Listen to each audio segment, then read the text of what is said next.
नमो बुद्धाय. मार्ग सापडला परिवर्ज्य. सेनापती म्हणाले, तू जे म्हणतोस ते मान्य करणे कठीण आहे, कारण तू देहांताची किंवा देशत्यागाची शिक्षा घेतलास तर कौशाल्यधिपती समजणार व तो म्हणणार की संघाने सिद्धार्थाला शिक्षा केली म्हणून तो संघांना जवाब विचारणार. त्यावर सिद्धार्थ म्हणतो, हा जर प्रश्न असेल तर मी एक सूचना देऊ का? सेनापती म्हणतात, बोल. मी परिवर्जक होतो म्हणजे मी हा देश सोडून जातो.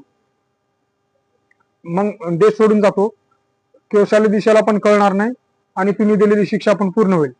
त्यावर सेनापती म्हणतो, त्याच्यासाठी तुला तुझ्या वडिलांची, आईची, पत्नीची सहमती घ्यावी लागेल. तर सिद्धार्थ म्हणतो, मी त्यांची सहमती घेण्यासाठी आटोकाट प्रयत्न करील. त्यांची सहमती मिळो अथवा न मिळो, मी हा देश सोडून लवकरच निघून जाईल, असे सिद्धार्थ सेनापतीला सांगतात. त्यावर एक सभासद उठतो आणि म्हणतो सेनापतीला, कृपया मला बोलण्याची परवानगी द्या, मला थोडं महत्वाचं बोलायचं आहे.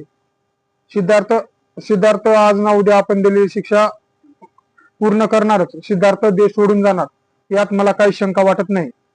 तरी आपण कोहली युद्ध करण्याची आता जर तयारी करत असाल तरी ही गोष्ट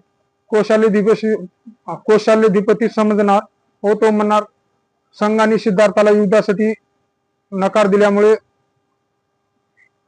सिद्धार्थ देश सोडून गेला, त्याच्यामुळे युद्धात सिद्धार्थ गेल्याच्या नंतर थोड्या दिवसांनी युद्ध करावे असा मी तुम्हाला प्रस्ताव टाकतो. तर सेनापती म्हणतात, ही गोष्ट फार महत्वाची आहे, त्यावर संघ विचार करून हा प्रस्ताव मंजूर करतो.